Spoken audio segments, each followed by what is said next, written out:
This will be the plague with which the Lord shall strike all men.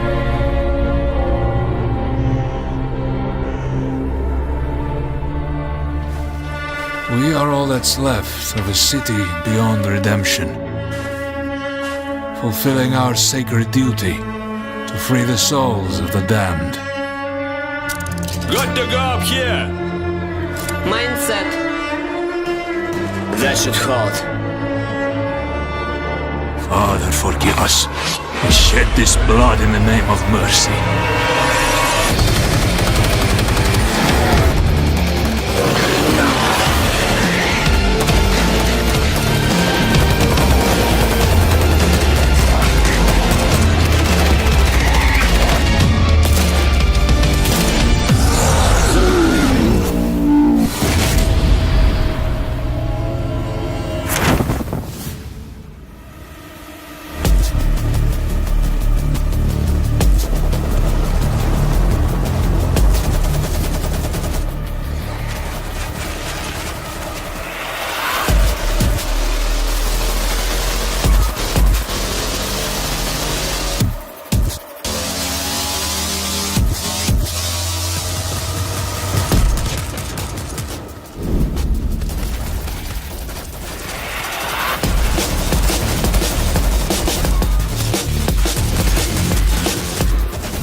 Weapons can we expect to be using in this game? We have really gone for it with the weapons. There's a huge number. You've got 3 classes of weapons. You've got your primary, your secondary, and your heavy. Primary weapons, we've got something for everybody. We've got assault rifles, we've got shotguns, we've got sawn-off shotguns, we've got crossbows with exploding tips, no less. And we've got SMGs, a variety of different of those weapons. Secondaries, we've got silenced pistols, sawn-off double-barrel shotguns. And then heavy, we've got rapid-fire combat shotguns, RPGs, heavy machine guns. We've gone for as much as we possibly can. You actually, like, with your cadence, your speech pattern, and your accent, you sound like you could be like a nefarious, like, weapons dealer. Like, you like opened the trunk and you were just listing off all the stuff you have for sale and stuff. Yeah. Nice work. Have you seen that scene in Taxi Driver where he goes to buy a gun? He's like, "It's a very nice gun. I got this gun. I got this." That's me now. Nice. All right. Yeah. I'll be Travis Bickle. Okay. That's scary, but yeah. Okay. Let's do it. All right. So the hordes of zombies in this game, I think it's very, very unique because, like in the movie, they're going to just be constantly running over each other, and that means that they could be piling on top of each other and then running over the pile. So you know they'd be able to maybe possibly reach you on the second floor, where you think you're perfectly safe. Oh yeah.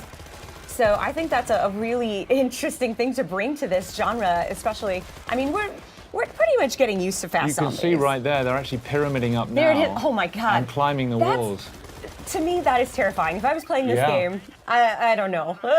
Well, it's great because the guys have put such an enormous amount of work into the physics system that governs those zombies and how they move. And so you're never safe anywhere. There's nowhere to hide. They will climb the walls, they'll climb over buildings. And actually, when we were designing the zombies, we put a lot of thought into the psychology of the zombie. Because, of course, they have no fear. They're not like another enemy where you can break their morale. They're not afraid of their own, they're not afraid of injuring themselves. So if they see you, they will throw themselves from the rooftops. They will climb through burning cars. They'll do anything to get to you, and they won't stop. No, that's one of the awesome things that we're talking about before we got on stage here was the zombie AI and how they work and stuff like that. And I've always liked the idea better of an intelligent or a more like a hunter zombie. Also, can we call them Zeeks? We can call them Zeeks. By the way, zombies are sometimes called Zeeks in this game and in the books and the movies and stuff. So let's call them Zeeks from now on. You heard it here. Anyway, no, I love that the idea of hunting. Like they're trying to eat you for food or trying to procreate, which are like the two basis instincts of any living thing. There's no zombie procreation in our game, I'm afraid to say. Oh, really? Yeah, I'm afraid there's. Oh, that's what I meant. I didn't mean like making love. Okay. I meant like biting and turning. Transmission. Okay. That's what I meant. Okay, right, I see. Okay. Get your mind out of the gutter, man. Come on. Like, what can I do? Yeah. Oh my goodness. No, do they? Because it looks like they flow like a ant hive. Yes. Or ant hive. Ant colony. Yeah, there you go. an ant colony, yeah. An ant hive, whatever. Yeah, sure. Let's make some metaphors. Sure.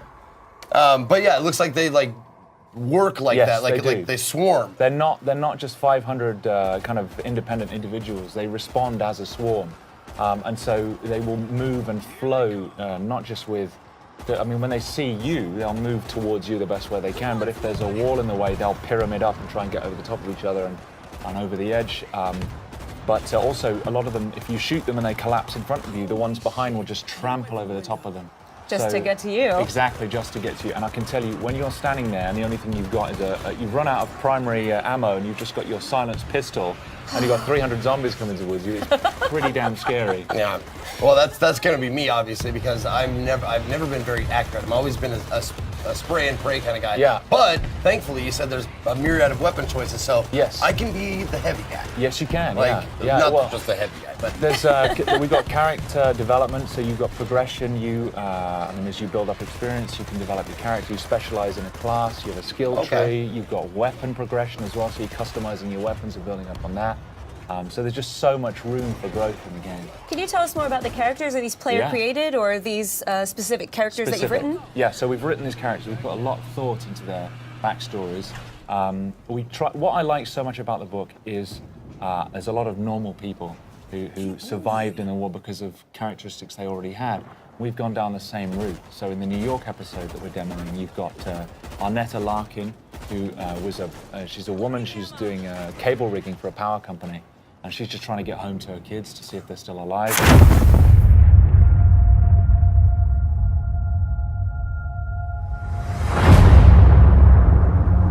It's been 15 years since the fall. The city is a corpse, and we are the worms. We burrow in it, fighting for every useful piece of land to preserve ourselves from the terrors of the night and the horrors of the day. I know not who can hear my voice. I shall therefore speak a word unto hear.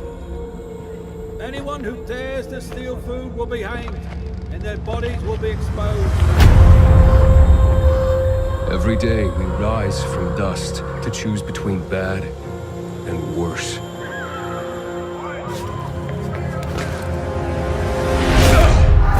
Get him! You're dead now!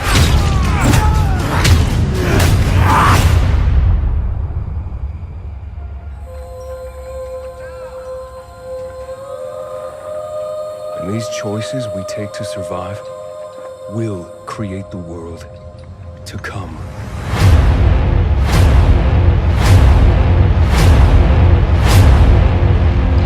You know the drill. Get to the nearest safe house and wait until dawn. Good night, and good luck.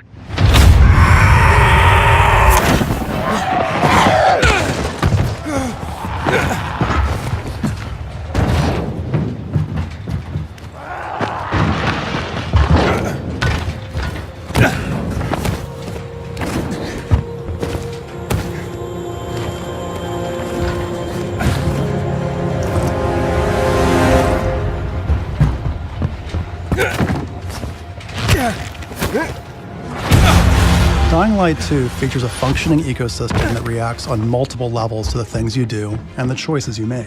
In the example we're about to show you, our protagonist undertakes a mission for the Peacekeepers, one of the many factions active in the city.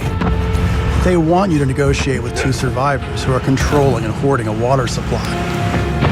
Are you going to insult us with another final offer?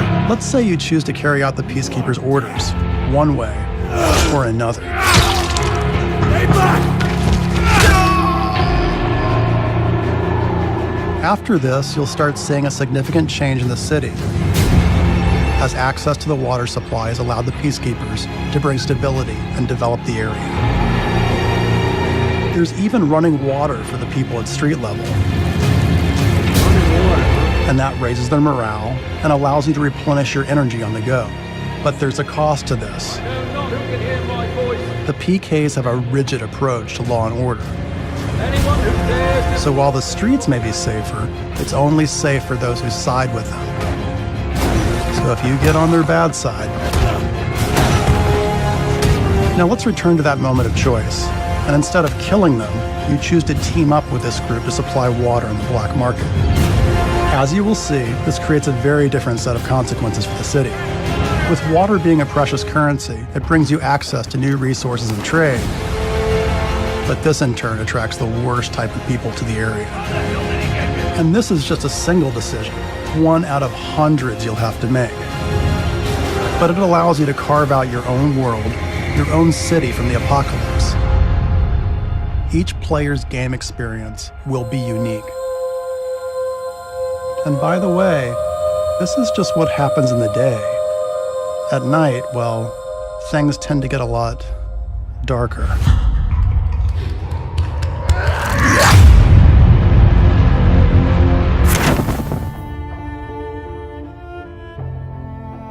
Someone asked me once if I remembered how it all went down, as if it happened so long ago that anyone could forget. So yeah, I remember. I remember when our homes and our towns turned into graveyards, when the wilderness became our only hope for survival. I remember when the planes fell out of the skies, when the trains stopped running, when the turbines shut down, and the world went dark. I remember when they put up the razor wire, like it was gonna stop anything. When the feds ran out of body bags. Dig deep, rope. And some of us sort of lost our minds. I think it's dead. Some lost more than that. Much more. I remember when we lived by a code, when brotherhood meant something, and living meant more than surviving. goddamn liar. So yeah, I remember how it all went down. I don't give a damn about any of that. You know what I remember most? Riding the open road. The smell of your hair. The touch of your skin. I remember you. But those days are gone. Now I'm a drifter, a bounty hunter, a mercenary. And for me, the broken road is all that's left. But I'll always remember. John, what was the inspiration behind this character? Well, a few things. He's broken. So you saw from a couple of trailers that we've released that he's lost someone and it's scarred him in a way. And it's like Jeff would like to say, everybody loses people, in these kinds of end of the world scenarios. So what's particular about Deacon though is that he was an ex-member of an outlaw motorcycle club. And therefore, he has a love of the open road. He has a love of motorcycles. Yeah. There's a sense of brotherhood, and you can see that here in these scenes with him and his best friend, Boozer. And so it was that combination that really sort of drew us to this particular character. Right, we're going to continue to learn about him as you're playing the game, correct? About him and his backstory and why he is the way he is. I mean, the bike is very important, right, as well? Yeah, we almost consider the bike to be another character. Yeah. Because you only get one, and you're constantly upgrading it. You're constantly trying to repair it. You need to keep it refueled, and if you lose it, you got to go find it, and you can't whistle for a new one. So you can't whistle, right? Like a horse. Yeah, the refueling mechanic is a huge game design choice. I really, really like that. Can you talk more about how important it's going to be to be able to find fuel? Sorry. So the refueling mechanic, and actually, you have to find gas to keep your bike going. It's a mechanic we haven't really seen done to this extent before. Can you talk more about that and how it changes the gameplay? Well, like in this demo, one of the things that Jeff's taking the run and gun approach. So we like to call it sandbox combat. So basically what you can do is you can run and gun, you can stealth your way through, and your goal here is to get and find a bike part, right? So you're here actually for kind of a trivial reason. You've risked your friend's life to come and get a part for your bike. And so that shows a little bit about Deacon's character. But then as you watch Jeff play through this wide linear sequence, he can play it 100 different ways. And if you watch other people play, you'll see that, okay, they didn't take this route. They didn't stop and check the trunk of this police car. And those are kind of like our treasure chests throughout the world. So you're always on the lookout for those because that's how you're going to find ammo and health kits. And then you're seeing one of our stealth mechanics here. If you're quiet, if you crouch walk and you walk up behind an enemy, then you have the opportunity for a stealth takedown. And what can you tell us about the Freakers? Because they're quite unique. And we've seen, a fair few undead enemies in video games before. What makes the Freakers unique, and what was your decision-making behind making them the way they are? They're alive. They're alive. Yeah, they're not zombies. They're alive. And so that sounds trivial, but it's not, because it basically means we have a full day-night cycle in the game. Right. And they have things that they do. There's an ecosystem, and they have to eat, they have to drink, they have to hibernate. And so you will find them, like in this scenario, you'll see that there's some nests, and Freakers build nests for reasons you discover while you're playing the game. And then you can take those nest zones out in order to free up fast travel routes. So it becomes part of the metagame. But Freakers are evolving. They're living creatures who have been affected by this virus. And there's several different types. And some of our trailers you've seen, we've shown the Screamer, which is a female that can have sort of alarm system that will bring in more Freakers. Right. We have the infected bear, so it infects animals. In our last trailer, we showed mountain lion and the crows. Right, so you have so it's just it's a wide variety of challenges for the player. And like we said, the world comes for you, and that's part of it. Is that these creatures are always after you, and at night they're stronger. Yeah. If it starts raining, they become stronger. But I've seen in previous trailers Deacon actually utilizing the Freakers as a weapon against his enemy as well. So you can actually use them to your advantage as well as the environment itself. Yeah, absolutely. We call it the Freakosystem. So in this scenario, there's not a lot of chance for that. But if he were fighting Marauders or Rippers, then he could find a nearby swarm. It's an open world, so you can just explore. You can find other tools like a swarm or a Freaker bear, and you could bring them into an enemy camp and watch the sort of mayhem that happens. I guess you got to be careful though; you don't get kind of sucked into it. Yeah. I like this gun, you guys. So you have melee combat and you have gun combat. Can you talk about how you designed and balanced for both? It's like so many different scenarios require the player to determine how they want to play it. Right, so that's why we have like this full set of stealth mechanics. We have a full set of weapons that you can upgrade, and in order to do that, you have to go to the human encampment. So there's survivor encampments in the world, the only places in the world where it's safe, and you have to do jobs and missions with them in order to earn trust. And then once you earn trust, the merchants there will sell you things. Ah, I like that. And then it's like, and if you want to upgrade your shotgun, or you want to buy a silencer for it, then you have to have enough trust at that encampment in order to do that. Boozer, you there? I found the part. I'm heading Nope, got the bike part.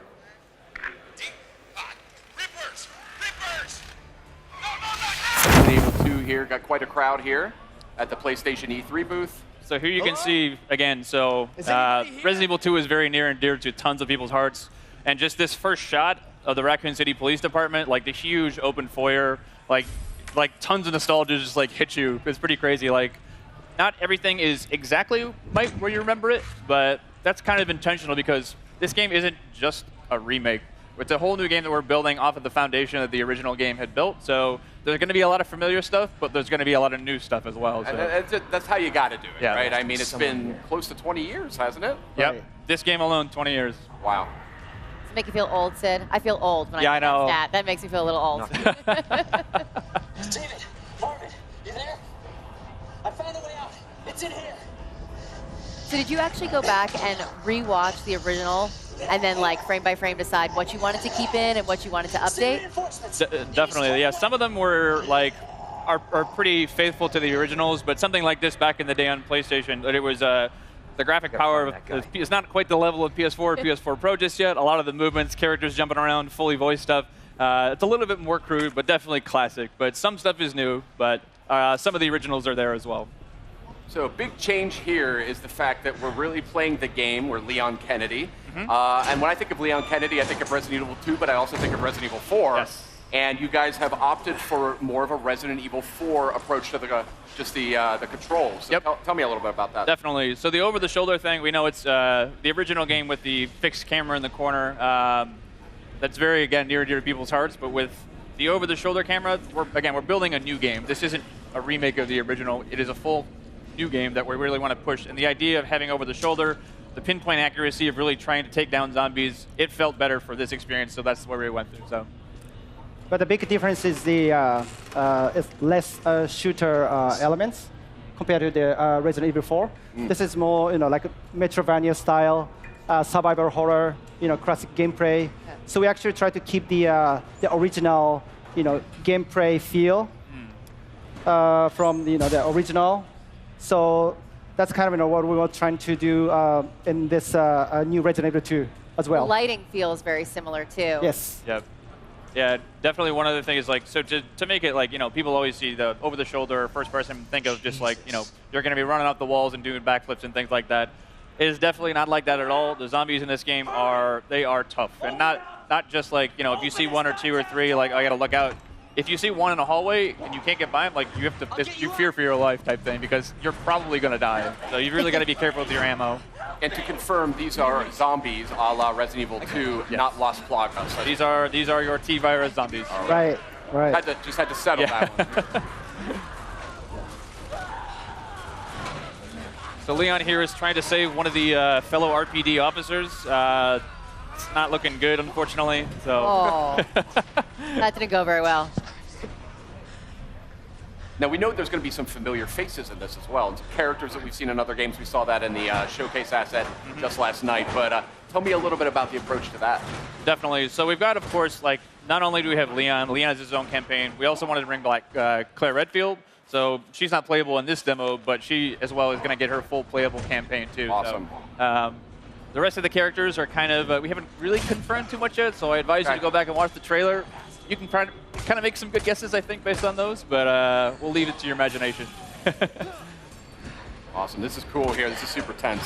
So we're getting into here. So every time a zombie bites you, you really feel like you get that over-the-shoulder perspective really helps because you get to see the zombies. You really feel them kind of bite into your neck just like that. Yeah.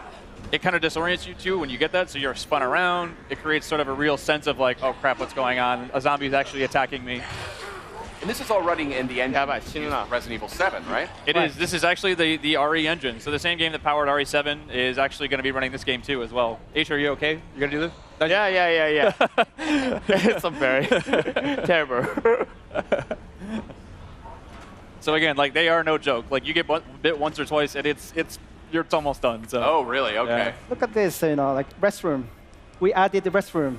Yeah, so that was one thing that was really in the PS1 game. It was one of those limitations back in the day, but there were actually no restrooms in the original PlayStation. Right. That's a good point, actually. So in this demo, we wanted to make sure that we have a fully functioning bathroom. We put a little treat inside there for you, a first aid spray. That's a backup box. Right. If I've ever heard of one. I noticed you just picked up some first aid spray before. A lot of what I love about survival horror games is the limited supplies. You really have to think things through. Is that an element that you guys are working with? Yeah, those are sort of the emergency last minute things. But again, it is really survival horror to its fullest. You're going to need to conserve those. As you can see in his inventory there, he only had a handful of bullets. So if you run out of bullets, there's no we did add certain things if you find a la RE7 some gunpowder and some other resources, you can make more. But if you're out, you're pretty much going to be out. So really wanted to drive home the survival aspect of this game. Is there a knife? Is that included? There is. So a little bit later, if we get far enough, we will show you the knife. It functions a way similar to when we did the original Resident Evil 1 remake. So instead of just being something that you use and you can slash it to keep guys at bay, but these guys are ironclad, and that's generally probably not the best idea. Yeah. If you do get grappled, you get the chance to use it as sort of an emergency weapon to get rid of that zombie and get them off you. Cool. But if it's still, it does have a little bit of durability as well. So if it's still durable enough, you can actually pick the knife off the zombies that you just killed, get a little bit more out of it too. So interesting. What other sort of mechanical tweaks and changes are you guys implementing here that longtime fans might notice? definitely. Kana-san, you want to take this one? Well, yes, the gameplay mechanics. So since we actually feature now, over the shoulder camera view. So we actually trying to put like more kind of like intense combat, feel against the zombies. So and also the way like Leon is actually shooting is kind of like more like natural. Feel more close to the like Resident Evil 7 kind of combat style. Yeah. There is some stuff a little bit later in the demo too, where it wasn't present in the original game, where it's a little bit, again, pushing that survival aspect of the game. You can find like wooden boards to board up windows, to choose whether you want to board up that one, if that zombie is a really problem for you. Otherwise, you can save it later in case something else comes up, but it really is about that choice of how do you want to play. That is cool. That's something I've always wanted to see in more like zombie games. Is right. To fortify. You know what fortify I mean? Stuff. Because that's like the first thing you're going to do, right? If you were in a real zombie attack. Board everything up. And you're obviously, Sid and I are big Resident Evil fans, but for those out there that maybe haven't, approached the franchise before or something, do you feel like this is a good title to start with? Mm-hmm. Definitely. I mean, this is almost the like Resident Evil 2 is obviously the second game in the franchise, but really is sort of the genesis of where a lot of the groundswell around the brand came up. So again, if you haven't played this title before, the story is about Raccoon City is a Midwestern town. A mysterious outbreak hits. Zombies are everywhere. It's Leon, the guy with the RPG vest on here. It's his first day on the job as a cop, and he's basically coming to work, and what happened? There's zombies everywhere. He's finding his comrades are basically going through hell. And Claire Redfield, who is the other character in the game, she's a college student. She's looking for her brother Chris, who works in the Special Forces. And they basically fates intersect, and you'll be able to sort of see each other's perspectives throughout the game. So now he's got the combat knife. Yes. From, so here we have our knife. Yeah. That we get from Marvin. Marvin, yes.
They are nested with sin. Free them, that they may know my...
Watch your backs.